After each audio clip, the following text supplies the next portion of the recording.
रेशनचा तांदूळ वापरून फक्त 18 तास पीठ भिजवून अगदी परफेक्ट जाळीदार अनारसा हा बनून तयार झालेला आहे। नमस्कार, मी सुवर्णाच रेसिपी मराठीमध्ये तुम्हा सर्वांचं खूप मनापासून स्वागत आहे। तर आज आपण जे अनारसांचं पीठ बघणार आहोत ते इतकं परफेक्ट असणार आहे की त्या पिठाला 4-4 दिवस ठेवायची गरज नाही, अगदी 1 दिवसामध्ये तुम्ही याचे अनारसे बनवू शकताय। तर इथे तुम्ही हा अनारसा बघू शकता, अगदी जाळीदार झालेला आहे आणि याचं पीठ मी फक्त 18 तास भिजवलं होतं आणि त्यानंतर हे सगळे अनारसे मी बनवून घेतलेले आहेत। चला तर मग हे अनारसे कसे बनवायचे ते आपण बघूयात। तर याच्यासाठी इथे मी हा रेशनचा तांदूळ घेतलेला आहे। तर तांदूळ आपल्याला कुठलाही घ्यायचा आहे, पण तो जुना असावा याची काळजी घ्यायची आहे। ज्या तांदळाचा भात मोकळा आणि अगदी सडसडीत होतो असा आपल्याला तांदूळ इथे वापरायचा आहे। तर हा तांदूळ मी अर्धा किलो घेतलेला आहे आणि या व्हिडिओमध्ये मी जे प्रमाण सांगणार आहे ते प्रमाण वापरून तुम्ही कितीही किलोचे अनारसे अगदी सोप्या पद्धतीने बनवू शकता। तर हा तांदूळ रेशनचा आहे, त्यामुळे अगदी 3 ते 4 पाण्याने हा तांदूळ स्वच्छ चोळून आपल्याला धुवून घ्यायचा आहे। तर हा तांदूळ मी 3-4 पाण्याने स्वच्छ धुवून घेतलेला आहे आणि आता याच्यामध्ये मी पाणी घातलेलं आहे। साधारण 2 इंच पाणी तांदळाच्या वरती राहील इतकं पाणी आपल्याला घालायचं आहे। तर हा तांदूळ आपल्याला 3 दिवस पाण्यामध्ये भिजवायचा आहे आणि 4थ्या दिवशी पाण्यातून काढायचा आहे आणि दररोज याच्यातील पाणी आपल्याला बदलायचं आहे। तर इथे शनिवारी साधारण 1च्या दरम्यान हा तांदूळ मी स्वच्छ धुवून पाण्यामध्ये भिजत घातलेला आहे आणि दुसऱ्या दिवशी म्हणजेच रविवारी साधारण 1च्या दरम्यान पुन्हा या तांदळातील पाणी मी बदलणार आहे। तर या तांदळातील पाणी संपूर्ण आपल्याला काढायचं आहे आणि दुसरं पाणी यामध्ये घालायचं आहे आणि पुन्हा याच्यावरती झाकण लावून ठेवून द्यायचं आहे। तर आजचा सोमवार म्हणजे 3रा दिवस आहे आणि पुन्हा मी याच्यातील पाणी काढून घेणार आहे आणि त्याच्यानंतर यामध्ये दुसरं पाणी घालणार आहे। तर इथे मी या तांदळातील पाणी काढून नवीन पाणी घातलेलं आहे आणि पुन्हा याच्यावरती झाकण लावून दुसऱ्या दिवशीसाठी मी असं त्याला ठेवून देते। तर आजचा मंगळवार म्हणजे 4था दिवस आहे आणि आज तांदूळ आपल्याला पाण्यातून काढायचा आहे। तर तांदूळ आपल्याला हलकासा हात फिरवून धुवून घ्यायचा आहे, याच्यातील संपूर्ण पाणी आपल्याला काढून घ्यायचं आहे आणि यानंतर चाळणीवरती हा तांदूळ आपल्याला काढायचा आहे आणि साधारण एक 5 ते 7 मिनिट आपल्याला असाच ठेवायचा आहे। यातील संपूर्ण पाणी निथळून गेलं पाहिजे, यासाठी आपण हा तांदूळ एक 5 ते 7 मिनिटं ठेवला होता आणि त्यानंतर आपल्याला हा तांदूळ आता एका कापडावरती वाळत घालायचा आहे। तांदळातील पाणी संपूर्ण निथळून गेल्यानंतरच आपल्याला हा तांदूळ एखाद्या कापडावरती वाळत घालायचा आहे किंवा पसरवून द्यायचा आहे। तर इथे आपल्याला अशा पद्धतीचं एखादं कॉटनचं कापड घ्यायचं आहे किंवा तुम्ही ओढणी साडी काहीही घेऊ शकताय आणि हा तांदूळ आपल्याला पसरवून घ्यायचा आहे। तर इथे आपल्याला हा तांदूळ उन्हामध्ये अजिबात वाळवायचा नाही आहे, घरामध्येच तुम्ही एखाद्या कोपऱ्यामध्ये हा तांदूळ छान पसरवून घ्या आणि छान सुकवून घ्या। तर हा तांदूळ सुकायला किती वेळ लागेल हे व्यवस्थित सांगता येणार नाही, कारण हा तांदूळ काहीजण जाड थर देतात, काहीजण पातळ थर देतात, त्याच्यामुळे थोडासा वेळ कमी जास्त लागू शकतो। आणखीन एक, तुमचं तांदूळ किती प्रमाणात कमी किंवा जास्त आहे याच्यावरती सुद्धा तांदूळ सुकायला वेळ कमी किंवा जास्त लागू शकतो। त्यामुळे हा तांदूळ आपल्याला 10 ते 15 मिनिटांनंतर थोड्या अंतराने चेक करत राहायचं आहे। तांदूळ मी सुकायला ठेवलेला आहे आणि तोपर्यंत आपण हा जो गूळ आहे तो चिरून घ्यायचा आहे। तर गूळ कुठला घ्यायचा? जो गूळ आपण घरी खिरीसाठी विकत आणतो तोच गूळ आपल्याला इथे वापरायचा आहे आणि गूळ थोडासा सॉफ्ट असावा, त्याचबरोबर गुळाचा रंग असा मस्त पिवळा असावा। तर हा गूळ आपल्याला इथे चाकूने चिरून किंवा खिसणीने खिसून घ्यायचा आहे। तर अशा पद्धतीने मी हा चाकूने गूळ चिरून घेते। चिरताना तुम्हाला लक्षात येत असेल गूळ किती सॉफ्ट आहे, असा गूळ आपल्याला इथे वापरायचा आहे। तर इथे गूळ किती घ्यायचा ते मी तुम्हाला सांगते। तर सगळ्यात आधी हा गूळ जो आहे तो मी चिरून घेते सगळा। तर गूळ चिरून झालेला आहे आणि हा गूळ आपल्याला वजन करून घ्यायचा आहे। तर लक्षात ठेवा, असं वजन करून घेतल्यामुळे आपल्या गुळाचं प्रमाण अजिबात चुकणार नाही, त्यामुळे आपल्याला शक्यतो गूळ असा वजन करूनच घ्यायचा आहे।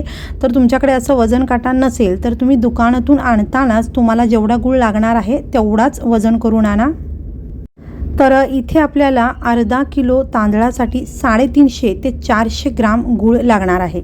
तर इथे मी 400 ग्राम हा गूळ घेतलेला आहे। 350 ग्राम आपल्याला गूळ हा घालायचाच आहे आणि राहिलेला 50 ग्राम गूळ आपण गरजेनुसार वापरणार आहोत।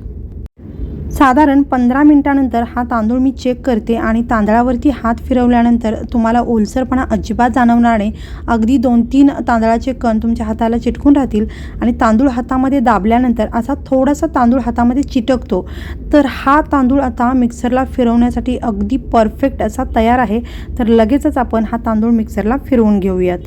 तर हा संपूर्ण तांदूळ मी गोळा केलेला आहे आणि याच्यातील थोडं थोडं तांदूळ घेऊन मी मिक्सरला फिरवून घेते. अगदी बारीक अशी आपल्याला पावडर बनवून घ्यायची आहे.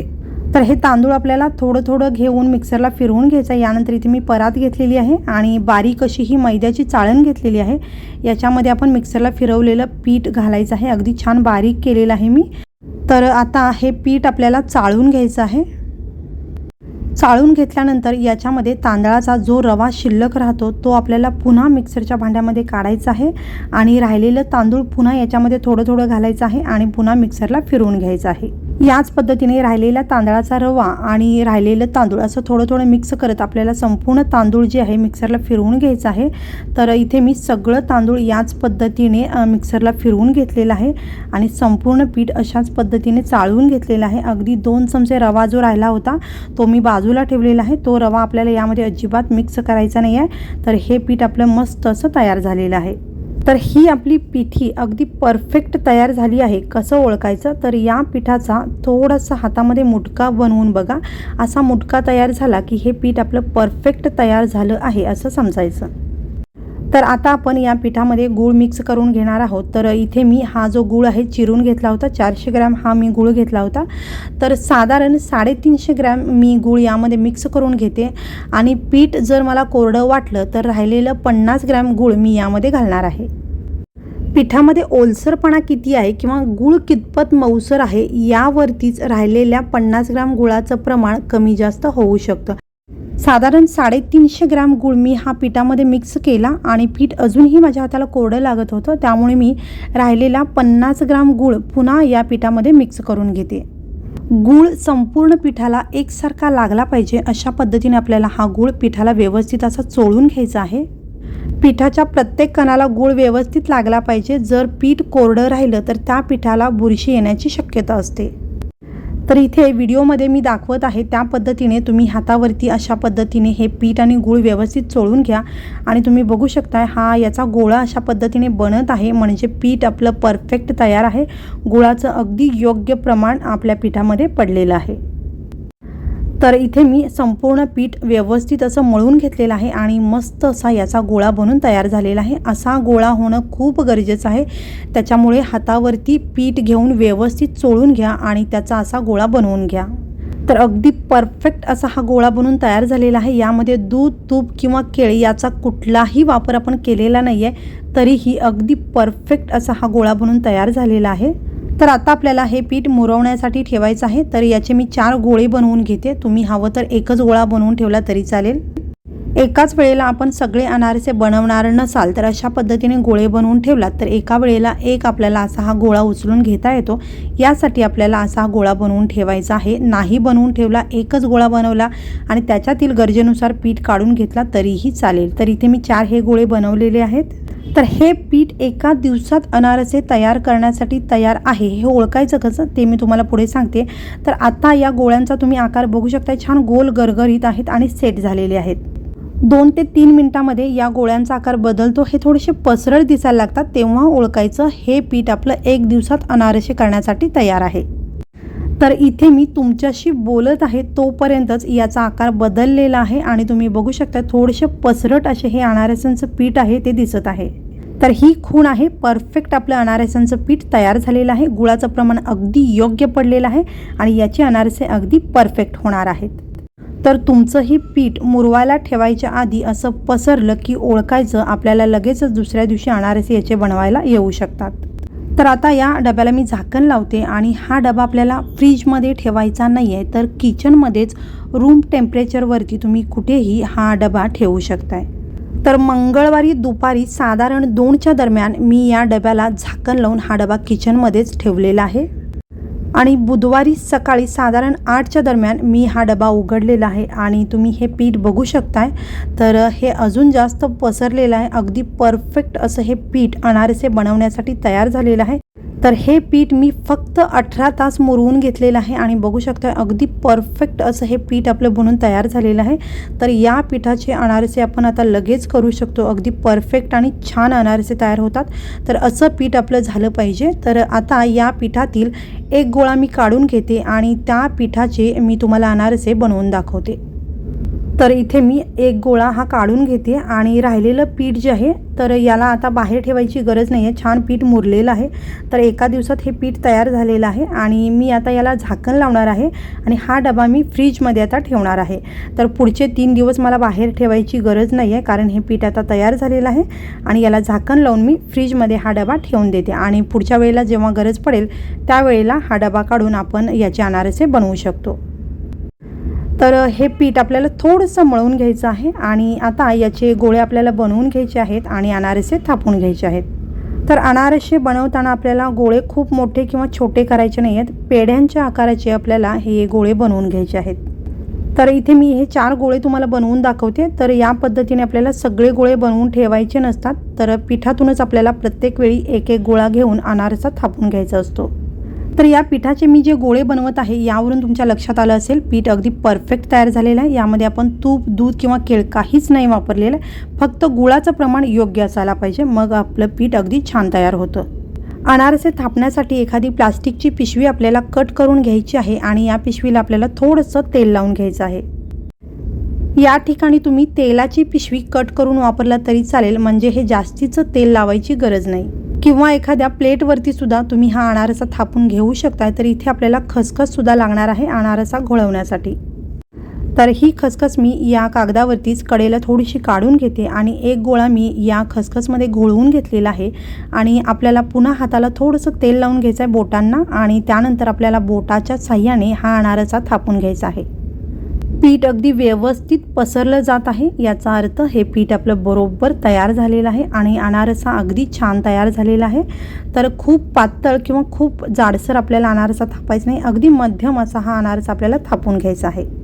तर हे अनारसे तळण्यासाठी इथे मी तेल गरम करायला ठेवलेलं आहे. तुम्ही तेलामध्ये किंवा तुपामध्ये हे अनारसे तळून घेऊ शकताय.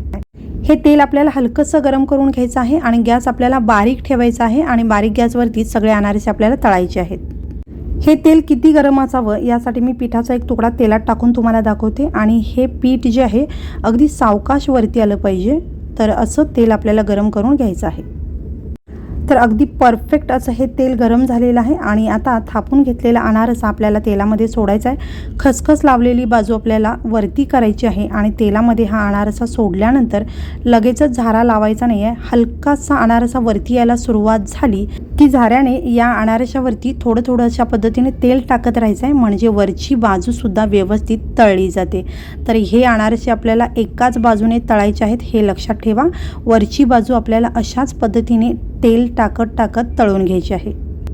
गॅस अजिबात आपल्याला वाढवायचं नाही. बारीक गॅसवरतीच संपूर्ण अनारसे आपल्याला अशा पद्धतीने तळायचे आहेत आणि या अनारशाला बघा मस्त रंग आलेला आहे. तर हा अनारसा आता आपल्याला काढून घ्यायचा आहे. तर तुम्ही याची जाळी बघू शकताय, अगदी परफेक्ट आलेली आहे. फक्त 18 तास हे अनारसाचं पीठ भिजवलं होतं आणि याची जाळी बघा, अगदी 4 दिवस जे पीठ भिजवलेलं असतं त्या अनारशांची जाळी जशी येते तशीच जाळी या अनारशांची आलेली आहे. तर इथे मी पुन्हा तुम्हाला सांगते, गुळाचं प्रमाण अगदी योग्य पडलं की तुमचे अनारसे अगदी छान होतात. तर इथे मी अजून एक अनारसा तुम्हाला थापून दाखवते आणि इथे मी हा अनारसा या खसखसमध्ये घोळवून घेतलेला आहे. तेलाच्या बोटाने आपल्याला हा अनारसा अशा पद्धतीने थापून घ्यायचा आहे. तर हा अनारसा मी थापून घेतलेला आहे आणि याची जाडी तुम्हाला आता मी जवळून दाखवते. खूप जाडसर करायचा नाही आहे अनारसा किंवा खूप पातळही करायचं नाही. तर याची जाडी तुम्हाला मी दाखवते. असा अनारसा आपल्याला थापून घ्यायचा आहे. तर अगदी परफेक्ट असा अनारसा हा तयार होतो. यापेक्षा जर तुम्ही अनारसा जाड केला तर तो आतून एखाद्या वेळेस कच्चा राहू शकतो किंवा तो मऊसरसुद्धा होऊ शकतो. असा अनारसा बनवला तर अगदी परफेक्ट आणि कुरकुरीत असा अनारसा तुमचा तयार होईल. तर हा अनारसा तुम्हाला मी तळून दाखवते. तर तेलात सोडल्यानंतर हलकासा वरती यायला लागला की याच्यावरती आपल्याला अशा पद्धतीने तेल टाकत राहायचं आहे आणि हा अनारसा तुम्ही बघू शकता, यालासुद्धा अगदी परफेक्ट अशी जाळी आलेली आहे. अनारसा तळून झाल्यानंतर अशा पद्धतीने थोडंसं साईडला पकडून धरायचं आहे, म्हणजे यातील जास्तीचं तेल संपूर्ण निघून जातं आणि याला जाळी बघा मस्त अशी आलेली आहे.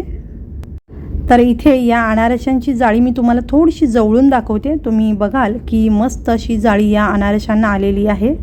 तर एक गोळा जो मी पिठाचा काढून घेतला होता त्याचे सगळे अनारसे मी बनवले आणि सगळे अनारसे अशा पद्धतीने मस्त आणि जाळीदार झालेले आहेत. तर हे सगळे अनारसे आपल्याला एखाद्या चाळणीवरती तेल निथळत अशा पद्धतीने ठेवायचं आहे. संपूर्ण तेल आपल्याला निथळून घ्यायचं आहे. तेल संपूर्ण निथळल्यानंतर मी तुम्हाला प्लेटमध्ये हे अनारसे आता काढून दाखवते. तर इथे सगळे अनारसे तुम्ही बघा मस्त असे जाळीदार झालेले आहेत. अगदी परफेक्ट असे हे अनारसे बनून तयार झालेले आहेत. रेशनच्या तांदळाचे वेळ वाचवणारे अगदी परफेक्ट जाळीदार असे हे अनारसे बनून तयार झालेले आहेत. अगदी छान असे हे अनारसे बनून तयार होतात. तर हे अनारसे मी तुम्हाला थोडंसं जवळून दाखवते. तर बघू शकता तुम्ही सगळ्या अनारशांना अगदी परफेक्ट अशी जाळी आलेली आहे. तर या व्हिडिओमध्ये मी सांगितलेलं प्रमाण आणि सगळ्या टिप्स वापरून तुम्ही जर अनारसे बनवलेत तर तुमचे अनारसे अगदी परफेक्ट आणि कमी वेळेत तयार होतील आणि अगदी छान कुरकुरीत मस्त जाळीदार होतील. या पद्धतीने अगदी पहिल्यांदा जरी तुम्ही अनारसे बनवला तर अगदी परफेक्ट होतील. तर हा अनारसा तुम्ही बघू शकताय मस्त असा जाळीदार तयार झालेला आहे. तर इथे मी एक अनारसा तुम्हाला तोडून दाखवते. अगदी कुरकुरीत ठिसूळ जाळीदार मस्त पोकळ असा हा अनारसा बनून तयार झालेला आहे. तर या अनारशांची जाळी तुम्हाला मी आतून थोडीशी जवळून दाखवते. बघू शकताय मस्त जाळीदार हा अनारसा बनून तयार झालेला आहे. तर हा अनारसा इतका कुरकुरीत आणि ठिसूळ झाला आहे की अगदी हलक्या हाताने दाबल्यानंतर सुद्धा याचे तुकडे होतात. तर हा अगदी पोकळ आणि कुरकुरीत एक तुकडा मी तुम्हाला खाऊन दाखवते.